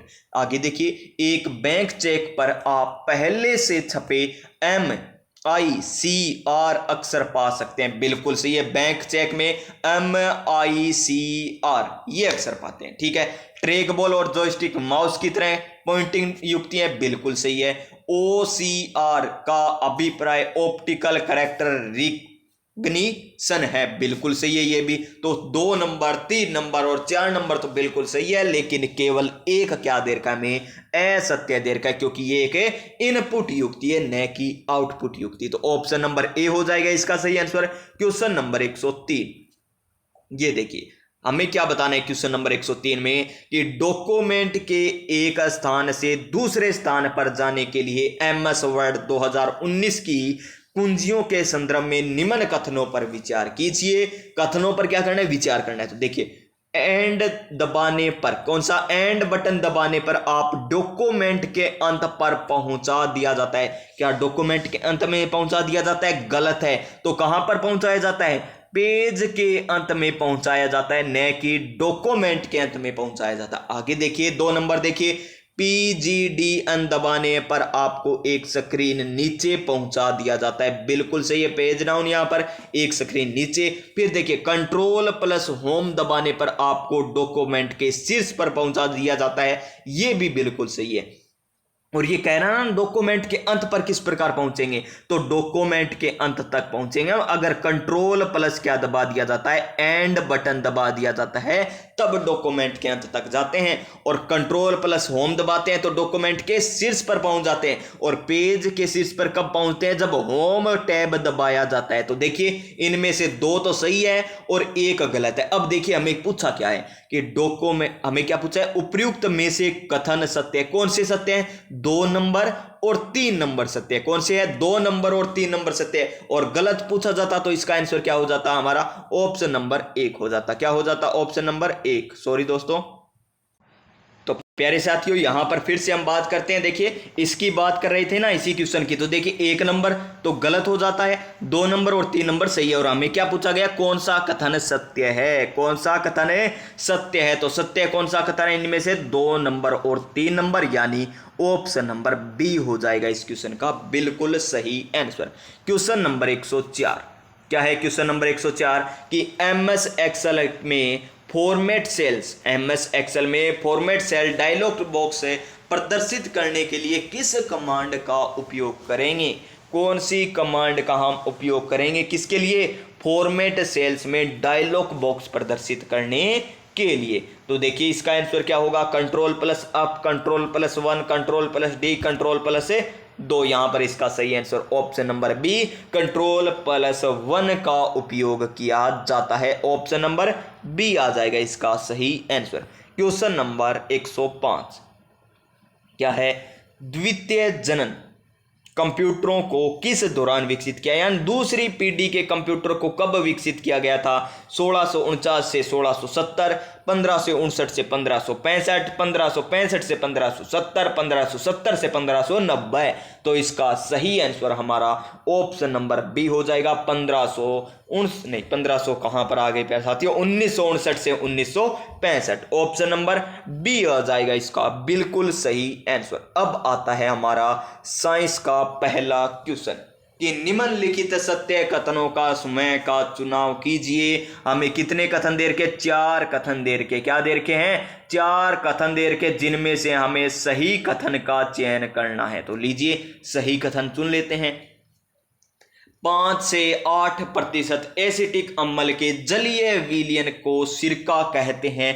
ये आपको करवा भी रखा है, तो बिल्कुल सही है, सिरका कहते हैं ना, बिल्कुल सही है, 1 नंबर तो सही है। चलिए एक बार ये देख कर आते 1 नंबर किस किस में। देखिए ऑप्शन काटने का तरीका देखिए, 1 नंबर इसमें है, 1 नंबर इसमें, तो इसमें नहीं है, इसमें नहीं है, यानी 2 ऑप्शन कट गए। अब आगे देखिए, वसा के जल अपघटन से ग्लिसरॉल और कार्बोक्सिलिक अम्ल बनता है या कार्बोक्सिलिक अम्ल बनता है, तो ये बात सही है क्या? वसा के जल अपघटन से ग्लिसरॉल और कार्बोक्सिलिक अम्ल बनता है, बिल्कुल सही है ना, यानी 2 नंबर भी सही है। तो 2 नंबर इसमें, 2 नंबर इसमें नहीं है, तो देखिए 2 ही करे हैं ना हमने कथन, और 2 से हमें पता चल गया कि कौन सा सही होगा, यानी ऑप्शन नंबर ए हो जाएगा इसका सही आंसर। क्वेश्चन नंबर 107, और क्या है क्वेश्चन नंबर 107 हमारा? क्या है क्वेश्चन नंबर 107 की निम्नलिखित 2 कथनों को पढ़िए और हमें क्या बताना है कि कथन सही है। कौन सा कथन सही है ये बताना है कि सूचना और संचार प्रौद्योगिकी को सूचना प्रौद्योगिकी का सबसेट माना जाता है। क्या बात कर रहे हो प्यारे विद्यार्थियों, सूचना और संचार प्रौद्योगिकी यानी आईसीटी को आईटी का सबसेट माना जाता है, गलत है ये कथन। तो किसी सॉफ्टवेयर के उपयोग के अधिकार को कॉपीराइट कहते हैं, गलत, ये भी गलत है। किसी सॉफ्टवेयर के उपयोग के आधार को कॉपीराइट नहीं कहा जाता, यानी दोनों ही गलत हो गए। आज तो दोनों गलत आए हैं पेपर में, देख लीजिए दोनों गलत भी आ जाते हैं, तो इसका सही आंसर क्या होगा? Option number B. ये जरूरी नहीं कि दोनों सही है हर पेपर में, यहां पर दोनों गलत माने गए हैं, यानी ऑप्शन नंबर इसका सही आंसर बी हो जाएगा। न तो एक सही है न ही बी सही है। क्वेश्चन नंबर 108, क्या है क्वेश्चन नंबर 108? 200 मीटर लंबे तार, यानी लंबाई हमें दे दी 200 मीटर, कितनी दे दी? 200 मीटर। उसके बाद तार का प्रतिरोध यानी आर का मान हमें दे रखा है 21 ओम, कितना? 21 ओम, तथा यदि इसकी मोटाई यानी व्यास कितना दे रखा है? 0 डी का मान दे रखा है में 0.44 mm यानी मिलीमीटर, इसको बदल लीजिए मीटर में, तो मीटर में बदल लीजिएगा। तो इसका विशिष्ट प्रतिरोध क्या होता है? रो, और रो का मान क्या होता है? आर बराबर रोड़ा होता है ना, आर बराबर रोड़ा, ये लीजिए आर बराबर रो एल बटा ए। तो रो का मान ज्ञात करना है, तो रो बराबर आर इंटू में ए बटा में अल का मान हमें पता है, आर का मान हमें पता है, और ए का मान पाई आर स्क्वायर हो जाता है, और आर का मान ये रहा, यहां से निकाल लेंगे। तो देखिए इसमें मान रखोगे ना, तो इसका सही आंसर क्या आ जाएगा? हमारा ऑप्शन नंबर आएगा इसका ए। क्या आ जाएगा? ऑप्शन नंबर ए आ जाएगा। सूत्र आपको पता है ना कौन सा आता है? रो आर बराबर क्या होता है? रो एल बटा में ए बराबर क्या होता है? पाई आर स्क्वायर होता है ना, ये सूत्र लग जाएगा। देखिए आर का मान है हमारे पास, रो का मान हमारे पास ज्ञात करना है, आर का मान हमारे पास है, एल का मान हमारे पास है। देखिए इनका मान आपको पता ही है, और पाई का मान 22/7 रख लीजिएगा। तो ये मान रखोगे तो इसका सही आंसर हमारा आ जाएगा। नेक्स्ट देखिए अब क्वेश्चन नंबर 109, भौतिक परिवर्तन का एक उदाहरण है। भौतिक परिवर्तन का देखिए, मोमबत्ती का जलना, मोमबत्ती क्या कर रही है? जल रही है, ठीक है जी, ये भौतिक परिवर्तन है क्या? मोमबत्ती का जलना? तो प्यारे विद्यार्थियों ये नहीं है, क्योंकि मोम है ना, ये भौतिक और रासायनिक दोनों है मोमबत्ती का जलना। तो देखिए मोमबत्ती का जलना भौतिक परिवर्तन नहीं मानेंगे। दूध से दही बनना, ये क्या है? रासायनिक परिवर्तन है। चांदी के बर्तनों का काला पड़ना, ये भी क्या है? रासायनिक परिवर्तन है। चीनी का पानी में घुलना, ये क्या है? भौतिक परिवर्तन, यानी ऑप्शन नंबर डी हो जाएगा इसका सही आंसर। क्वेश्चन नंबर 110, दूध प्रोटीन के पाचन के लिए दिए गए एंजाइमों से कौन सा जिम्मेदार है? दूध प्रोटीन के पाचन के लिए क्या रेनिन है, क्या पेप्सिन है, क्या ट्रिप्सिन है, क्या एरिन है? तो इसका सही आंसर क्या होगा? Option number A rennin. Rennin क्या करता है? दूध प्रोटीन का पाचन करता है, option number A. Question number 111, Apis florea, Apis florea निम्नलिखित में से किससे संबंधित है? एपीकल्चर किसको कहते हैं? एपीकल्चर, हम एपीकल्चर का कहा जाता है मधुमक्खी, तो एपिस फ्लोरिया भी किससे संबंधित? मधुमक्खी से, यानी ऑप्शन नंबर ए। इस क्वेश्चन का राइट आंसर क्या हो जाएगा? ऑप्शन नंबर ए हो जाएगा। क्वेश्चन नंबर 112, क्या है, निम्नलिखित में से कौन सा एक पशुओं में वायरल रोग है? पशुओं में वायरल रोग कौन सा है? नीली जीवा रोग, मिल्क फीवर, एंथ्रेक्स या जोन रोग? तो इसका सही आंसर क्या हो जाएगा? जो पशुओं में वायरल रोग है नीली जीवा रोग, option number A. Question number 112 का ऑप्शन नंबर ए।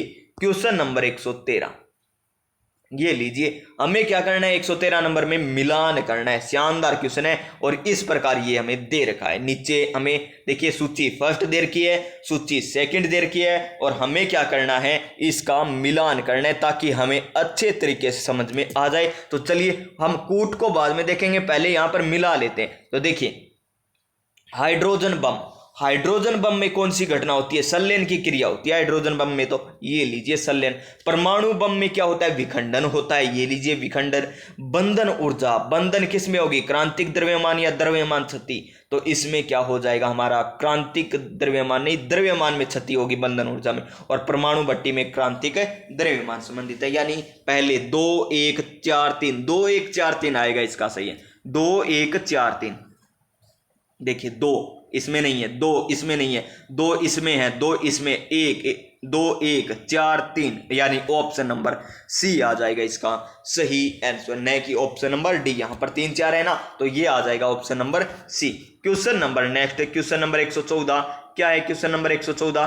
कि जिंक के साथ यानी Zn, जिंक के साथ सोडियम हाइड्रोक्साइड यानी NaOH की क्रिया करवाने पर क्या बनेगा?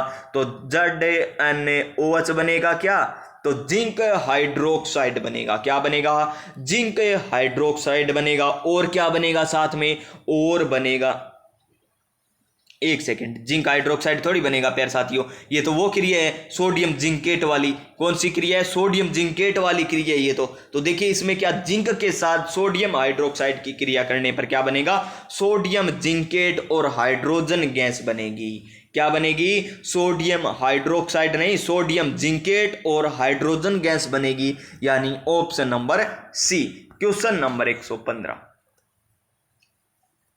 प्रकाश संश्लेषी रूप से सक्रिय विकिरण यानी PAR का कितना प्रतिशत पौधों द्वारा ग्रहण किया जाता है? तो कितना प्रतिशत ग्रहण किया जाता है? 2 से 5%, 2 से 15%, 5 से 10% या 2 से 10%? तो ऑप्शन नंबर डी हो जाएगा, 2 से 10% है। और ये आपको पर्यावरण एवं पारिस्थितिकी की जो टॉपिक करवा रखा है ना, उसमें बड़ी शानदार तरीके से ये आपको बता रखा है। अब देखिए मैथ के सवाल आते हैं यहां से। यदि सोहन, कौन है? सोहन, ये लीजिए सोहन नाम लिख लीजिए। यदि सोहन क्या करता है? 2 बकरियों को समान मूल्य पर बेचकर, समान मूल्य पर बेचता है, किसको? बकरियों को बेचता है समान मूल्य पर, एक बकरी पर 10% लाभ कमाता है। समान में बेचा है ना, 10% लाभ कमाए, यानी 10% बोले तो 10 से 11, 10 से 11, यानी इस प्रकार करते हैं ना, 10 का इसे भिन्न में बदलेंगे तो 10 पर 1, 10 पर 1 का लाभ, यानी 10 से 11 हो गया। यानी उसे बेचा 10 में, कितने में बेचा? 11 में बेचा है। और खरीदा कितने में था? 10 में, यानी 1 का लाभ हो रहा है ना, ठीक है। आगे देखिए, दूसरी पर 10% हानि भुगता है। ये लीजिए 10 से 9 हो जाएगा, 10 से क्या हो जाएगा?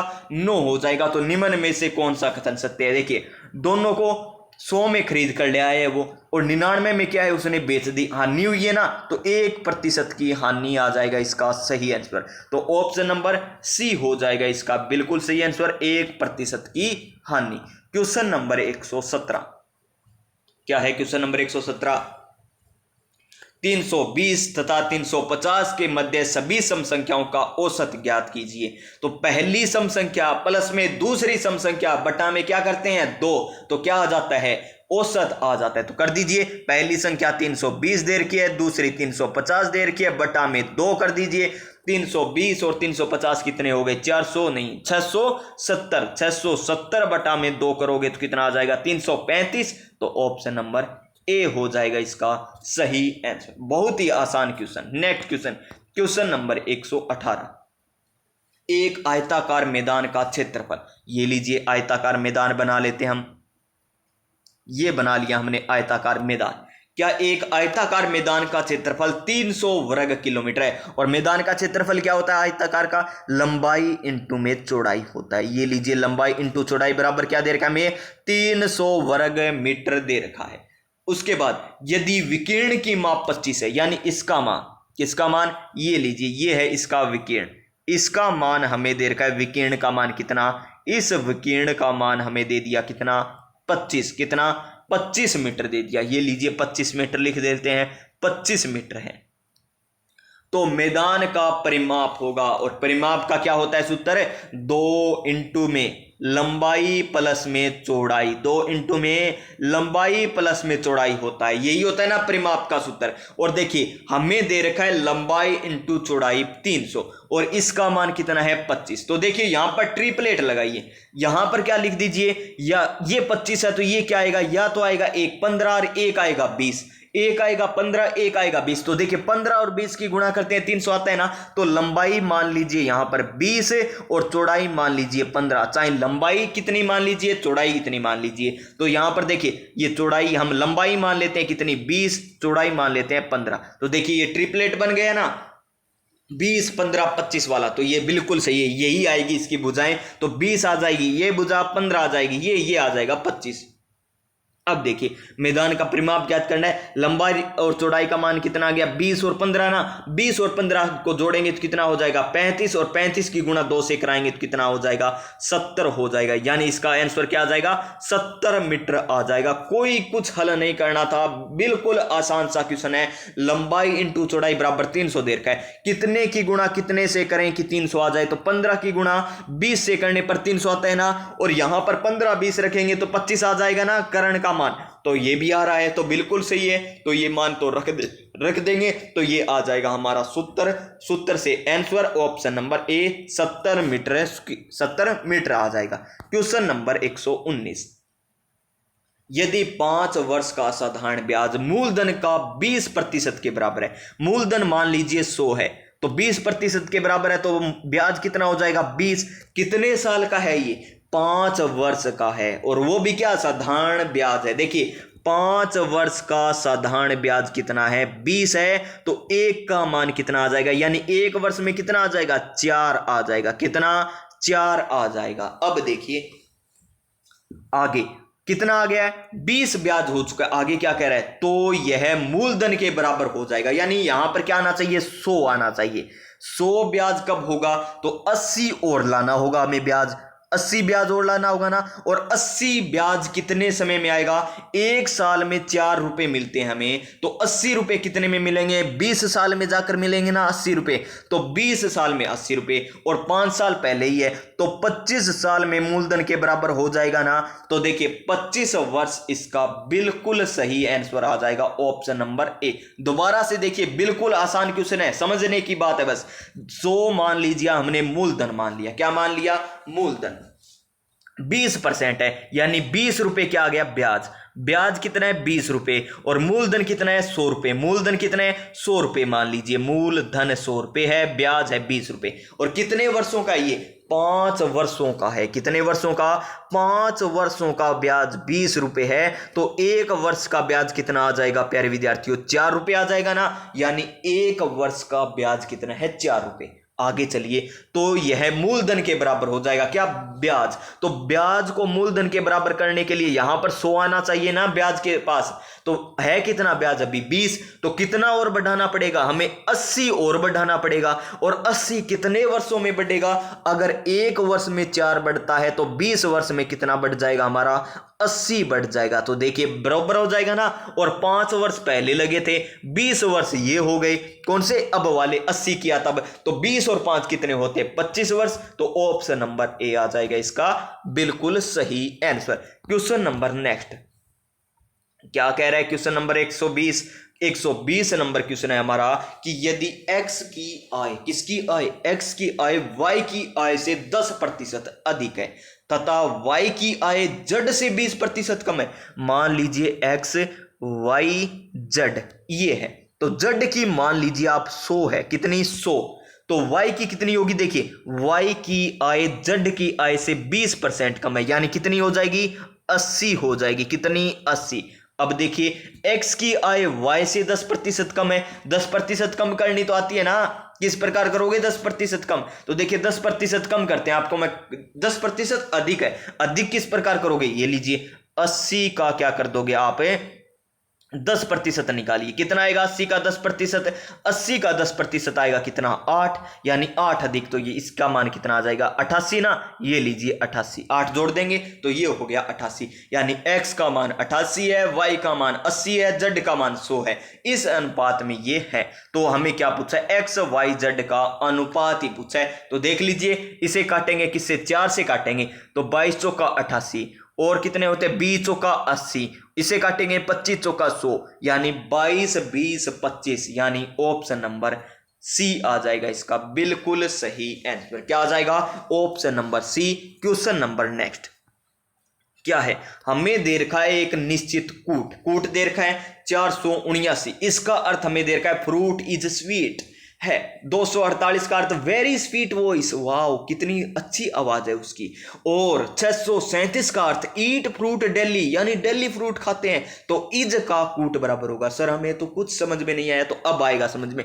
पहले को और नंबर 2 को देखिए, ये तो है हमारा 2 नंबर, ये 2 नंबर है, ये हमारा है 3 नंबर, और ये है हमारा ऊपर वाला 1 नंबर। तो पहले और दूसरे में देखिए कॉमन क्या है, वेरी, वेरी है क्या, यहां पर नहीं है, स्वीट मिल रहा है, क्या मिल गया हमें, स्वीट मिल गया, ये लीजिए स्वीट, और इधर भी स्वीट है, ये देखिए, और इसमें कॉमन क्या है, 4 है और 4 है, यहां पर भी 4 है, यानी स्वीट का अर्थ हो गया हमारे पास क्या, स्वीट का अर्थ हो गया 4। आगे देखिए, अब मिलाते हैं 2 नंबर और 3 नंबर को, 2 नंबर 3 नंबर नहीं, 1 नंबर और 3 नंबर को मिलाते हैं। 1 नंबर और 3 नंबर को मिलाएंगे तो यहां पर देखिए इसमें क्या है, फ्रूट आ रहा है, क्या आ रहा है, फ्रूट, यहां पर भी फ्रूट है, और कॉमन अक्षर में देखिए क्या है, 7 7, तो यानी फ्रूट का अर्थ क्या हो गया, FRUIT का अर्थ हो जाएगा 7।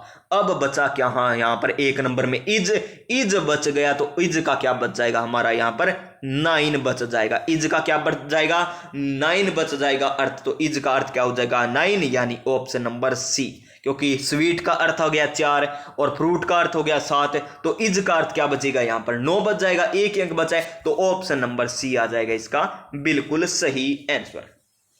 नेक्स्ट क्वेश्चन, एक पासा में दे रखा है, उसमें हमें बताना है कि 5 के विपरीत फलक कौन सा है। तो देखिए 5 के विपरीत फलक कौन सा है, देखिए कॉमन कौन है इसमें, 2 कॉमन है, तो 2 यहां पर लिख लीजिए और 2 यहां पर लिख लीजिए, लिख लिया ना। अब देखिए इसी क्रम में चलिए, बाकी 2 के बाद क्या रहा है 4, उसके बाद क्या रहा है 1, तो इसी प्रकार इसमें चलिए आगे, 2 के बाद क्या रहे 6, और 6 के बाद क्या रहे 3, यानी 1 के विपरीत 3 है, 4 के विपरीत 6 है, तो 2 के विपरीत क्या बच जाएगा 5 बच जाएगा, तो 5 के विपरीत कौन हो जाएगा 2, तो 2 आ जाएगा इसका सही answer, option number B. Next question, question number 123, दी गई आकृति में कितने त्रिभुज हैं, कितने त्रिभुज है, देखिए पहला तो ये त्रिभुज बड़ा वाला 1, ये 2, ये 3 त्रिभुज तो इसमें हो गए, फिर देखिए 4 नंबर त्रिभुज, 4 नंबर त्रिभुज, फिर देखिए 5 नंबर त्रिभुज, इसी प्रकार 6 7 8 ये बड़ा वाला, 9 ये वाला, 10 ये वाला,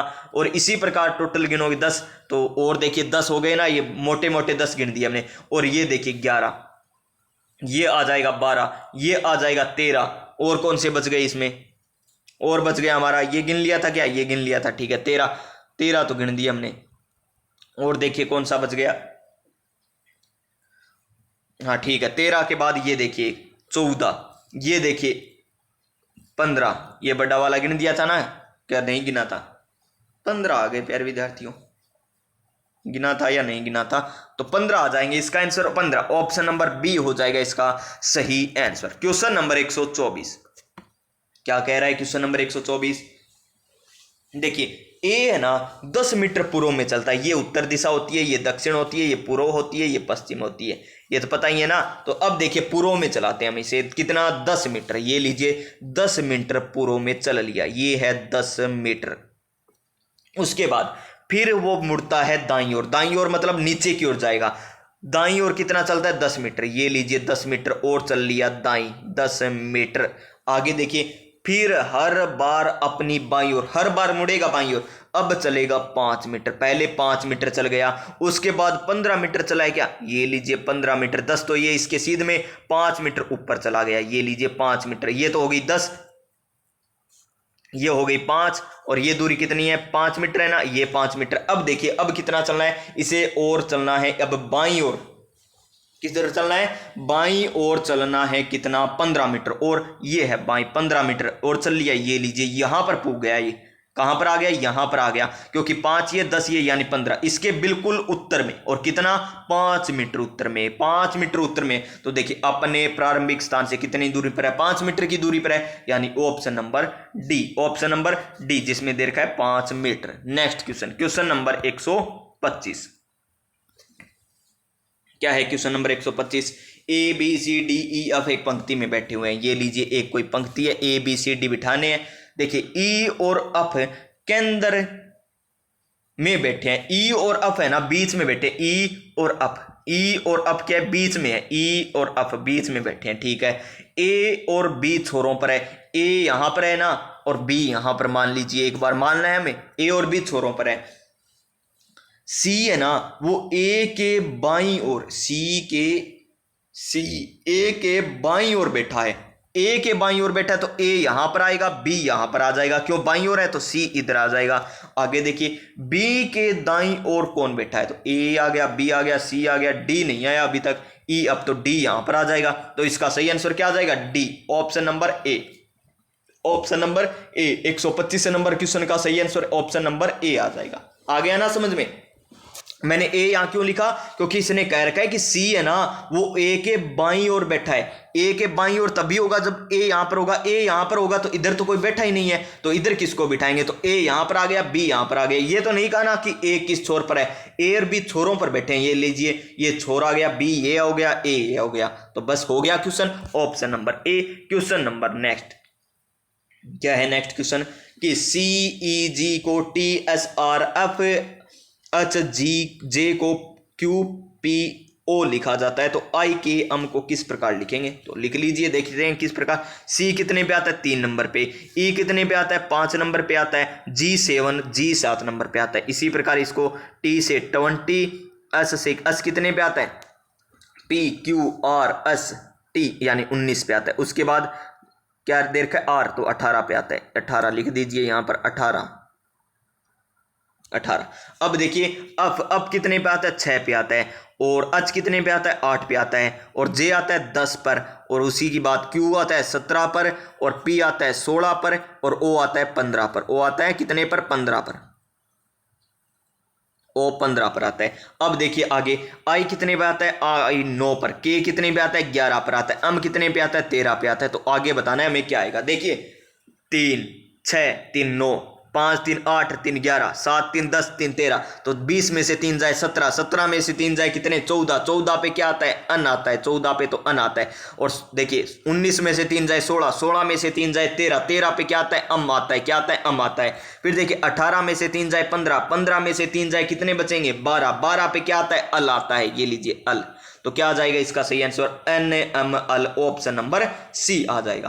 क्वेश्चन नंबर 127, उमंग ने उमा से कहा, उमंग ने उमा से कहा, ये बैठा है उमंग, ये बैठी है कौन, उमा, ये लीजिए उमा, ये रही उमा, ये है उमा, कौन है, उमा, और ये कौन है, उमंग, ये कौन है, उमंग। तो देखिए उमंग ने क्या कहा, तुम मेरी माता के पुत्र, ये लीजिए पहले तो उमंग की माता बना दीजिए, ये रही उमंग की माता यहां पर है, और इसके पुत्र यानी किसका, उमंग का बेटा है, उमंग का बेटा, ये हो गया पुत्र, यहां पर पुत्र है, की पत्नियों, यानी ये उमा कौन है, ये उमंग के पुत्र की पत्नी है, उमंग के पुत्र की पुतनी है कौन, उमा।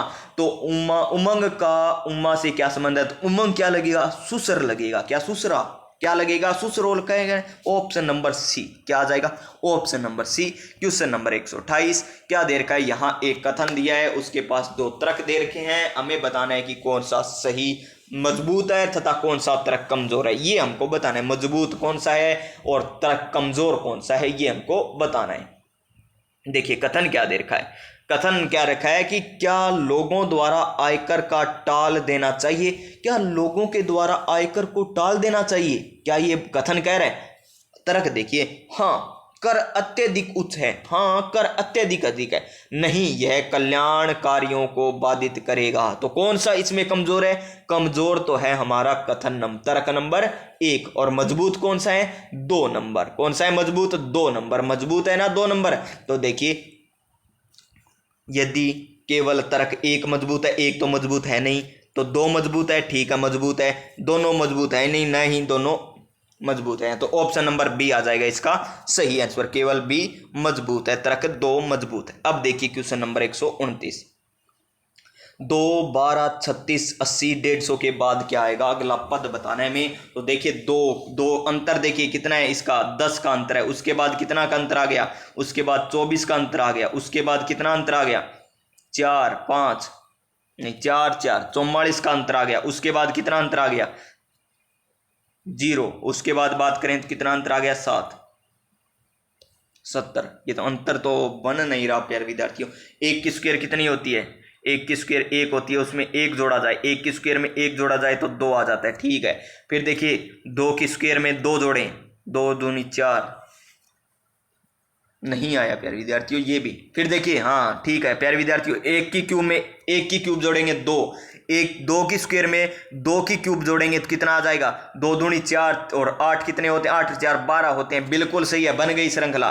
फिर देखिए 3 की स्क्वायर में 3 की क्यूब जोड़ देंगे तो देखिए 3 तिया 9 और 3 की क्यूब 27, 27 और 9 कितने होते हैं? 36 होते हैं। इसी प्रकार 4 की क्यूब करेंगे 5 की तो 6 का आएगा, वो आंसर होगा। 6 की स्क्वायर 6 की क्यूब कितनी होती है? 6 की 36 प्लस में 216 जोड़िए, 6 6 12 और 3 रेख 4 1 5 यानी 252 इसका सही आंसर आ जाएगा ऑप्शन नंबर बी। यानी स्क्वायर और क्यूब करनी है, फिर स्क्वायर 1 2 3 4 5 इस प्रकार पहले स्क्वायर और क्यूब करके जोड़ देना आपस में, आंसर आ जाएगा। क्वेश्चन नंबर 130, यदि प्लस को गुणा कर दें, भाग को अर्थ है प्लस करना, गुणा का अर्थ है माइनस करना, माइनस का अर्थ है भाग हो, तो इसका मान किसके बराबर होगा? किसका? इसका। तो देखिए 124 क्या दे रखा है? भाग का अर्थ क्या दे रखा है हमें? भाग का अर्थ है प्लस, तो भाग 32 आ जाएगा यहां पर। फिर देखिए माइनस है, माइनस का अर्थ क्या है? भाग, ये लीजिए भाग का 8 आ जाएगा। फिर क्या है? प्लस का अर्थ, प्लस का अर्थ गुणा है, तो ये लीजिए 2। गुणा का अर्थ क्या है? माइनस है, क्या गुणा का अर्थ है माइनस, तो माइनस के 11 कर दीजिए। अब भाग देंगे तो 124 तो रहेगा, प्लस में 8 चौका 32, 4 इंटू में 2 माइनस 11, तो देखिए 4 दूनी 8, 124 और 8 कितने होते हैं? 124 और 8 132, 132 में से 11 जाए कितने बच गए? 121। क्या बिल्कुल सही है option number B 121। Option number B आ जाएगा इसका बिल्कुल सही आंसर। क्या आ जाएगा? Option number B. Next question, question number हमारा 131। अब आता है हमारा हिंदी का क्वेश्चन। किसके क्वेश्चन आ गए? अब हमारे हिंदी के क्वेश्चन आ चुके हैं। हिंदी इंग्लिश बची है मात्र, तो देख लीजिए फटाफट। किस विकल्प के शब्द 2 से अधिक उपसर्ग निर्मित है? 2 से अधिक उपसर्ग किस में है ये हमको बताना है।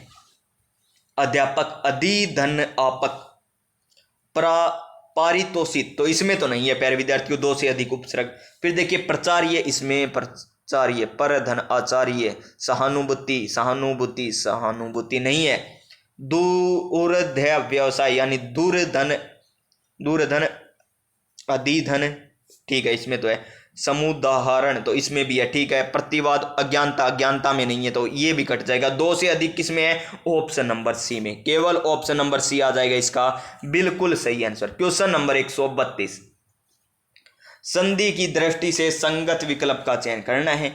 विधि धन इका, क्या है? विधि धन इका विधायिका, गलत हो गया, गलत हो गया प्यारे विद्यार्थियों। विधि धन इका विधायिका गलत दे रखा है। फिर देखिए स्त्री धन उचित, तो क्या हो जाएगा? स्त्रियोचित हो जाएगा, तो यहां पर स्त्रियोचित नहीं दे रखा, स्त्रियोचित दे रखा है, गलत। गुरु धन उपदेश, गुरुपदेश, गुरु धन उपदेश, गुरुपदेश, और अध धन पतन, अधपतन, बिल्कुल सही है। ऑप्शन नंबर इसका सही आंसर डी आ जाएगा। क्या आ जाएगा? ऑप्शन नंबर डी आ जाएगा। नेक्स्ट क्वेश्चन क्यों आया है ऑप्शन नंबर डी? पता है ना, क्योंकि गुरु धन उपदेश ये बड़ा देखिए यहां पर ये देखिए समान दे रखे हैं, तो गलत हो गया ना, इसी प्रकार है। फिर देखिए क्वेश्चन नंबर 133, सुमिलित करना है, आसान क्वेश्चन है। मूल स्वर कौन से होते हैं? ए ई उ री, यही होते हैं ना मूल स्वर। तो मूल स्वर तो यही होते हैं ना प्यारे विद्यार्थियों, ए ई उ री।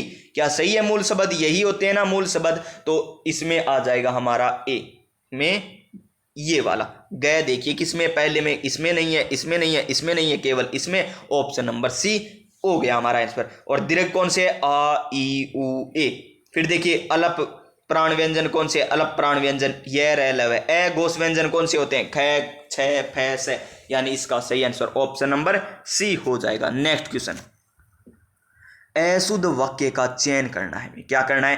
अशुद्ध वाक्य का चयन करना है। तो कर दीजिए अशुद्ध वाक्य का चयन। तो देखिए देश शहीदों का सदा आभारी रहेगा, देश शहीदों का सदा आभारी रहेगा।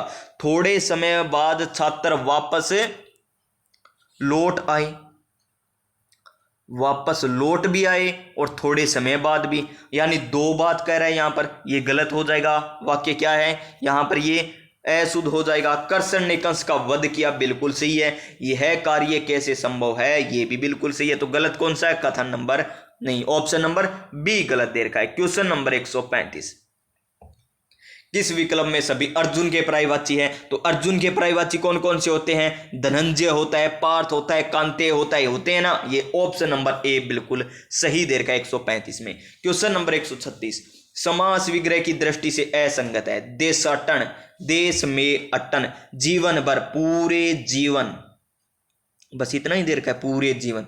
तो ये आगे देखिए लाजवाब, जवाब के साथ, गलत है ये, तो जवाब के साथ थोड़ी होता है। भोजनार्थ, भोजन के लिए, ये भी बिल्कुल सही है। तो 3 नंबर यहां पर क्या आ जाएगा? असंगत। क्वेश्चन नंबर 137 कि अल्प विराम चिन्ह के प्रयोग के संबंध में कौन सा कथन असंगत है?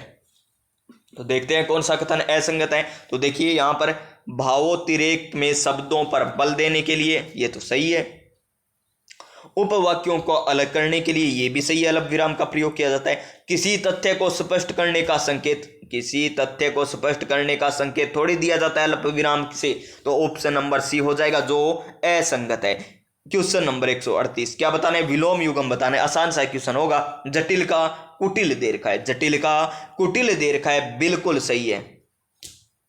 क्या जटिल का कुटिल? गलत है, गलत है। संधि का समास दे रखा है, गलत है। अनिवार्य का आवश्यक देर का, गलत है। ऐच्छिक होता है। कर्कश, क्या कर्कश लिए हुए, क्या मधुर आवाज है, तो ये बिल्कुल सही, क्या मधुर आवाज है, कर्कश, यानी option number B, option number B आ जाएगा। क्वेश्चन नंबर 139, सार्वजनिक विशेषण का प्रयोग किस विकल्प में हुआ है? सार्वजनिक विशेषण का प्रयोग किस विकल्प में हुआ है? तो देख लीजिए इसका सही आंसर क्या होगा 139 नंबर क्वेश्चन में। तो इसका सही आंसर हो जाएगा, थोड़ा घी लेकर आइए, किताब के कुछ पृष्ठ शेष हैं। वह घर अभी बना है, सार्वजनिक विशेषण का प्रयोग इसमें हुआ है, ऑप्शन नंबर सी। निम्नलिखित में से किस वाक्य में सहजातीय क्रिया का प्रयोग हुआ है? सहजातीय क्रिया का प्रयोग किस में हुआ है, ये हमको बताना है। सहजातीय का प्रयोग, तो पुलिस ने चोर को बड़ी मार मारी, सहजातीय का, ऑप्शन नंबर डी।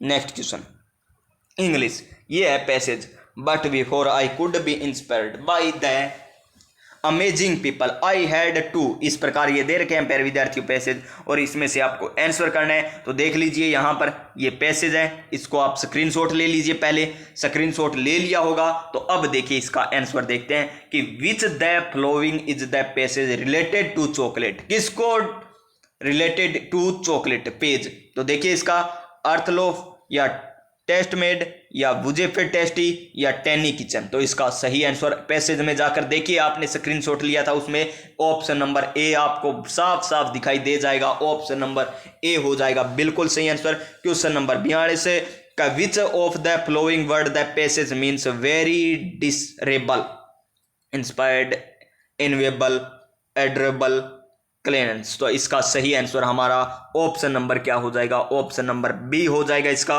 सही आंसर। इसी प्रकार क्वेश्चन नंबर 143 का आपको देना है, अपोजिट शब्द बताना है आपका सेमफुली का। तो सेहमफुली का अपोजिट पैसेज के हिसाब से बताना है, तो इसका सही आंसर हो जाएगा हमारा ऑप्शन नंबर डी। तो अब देखिए हमारा नेक्स्ट क्वेश्चन ये आता है हमारा इडियम और फ्रेजेस यानी मुहावरे और लोकोक्तियों से। The winning team decided to go for the juggler in the last quarter of the match. तो इसमें इसका जो अंडरलाइन है ना, इसका इडियम फ्रेजेस बताना है हमें। तो इसका सही आंसर क्या हो जाएगा हमारा, attack all out, option number B, option number B.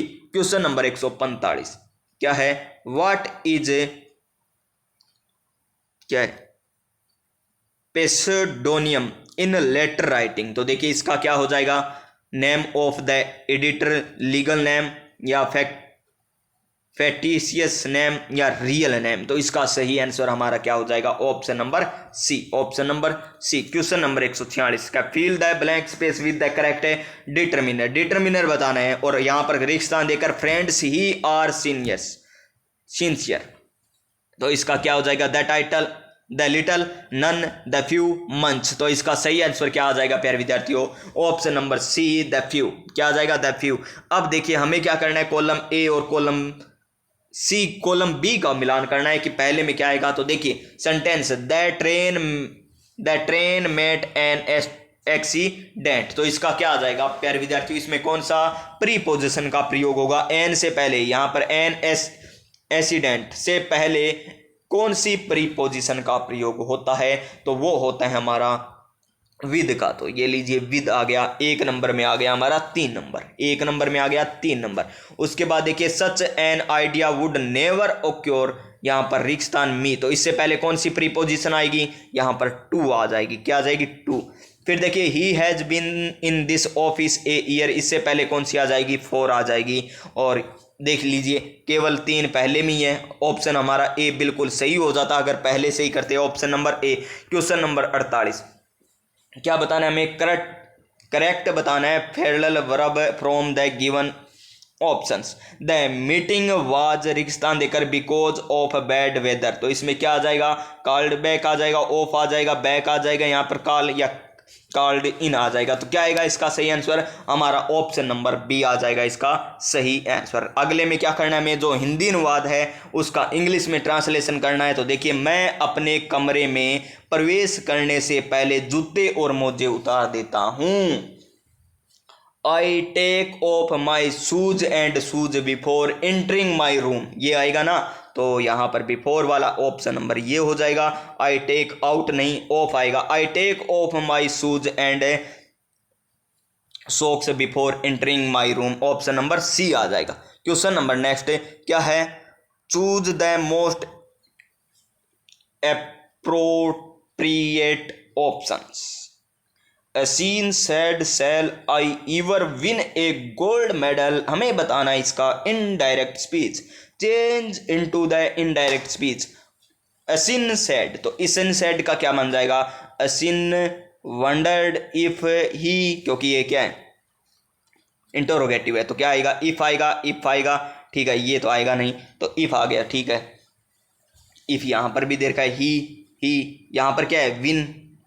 Cell, cell किस में बदलता है, सेल शुड में नहीं बदलता, तो किस में बदलता है, वुड में बदलता है। यहाँ पर किसी में नहीं बदल रखा, ये लीजिए वुड, ऑप्शन नंबर डी। इसका सही आंसर क्या हो जाएगा, ऑप्शन नंबर डी हो जाएगा प्यारे विद्यार्थियों। तो ये हो गए हमारे 150%। और इसी प्रकार आपको क्वेश्चन मिलेगा, पेपर मिलेगा, सेम का सेम हूबहू पेपर आपको मिलेगा।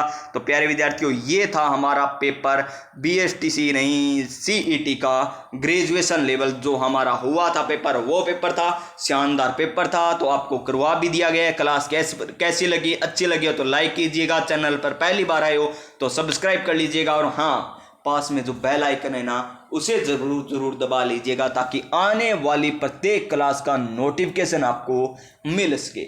मिलेंगे नेक्स्ट क्लास में, तब तक स्वस्थ रहिए, मस्त रहिए, अपनी अपनी तैयारी में व्यस्त रहिए। जय हिंद, जय भारत।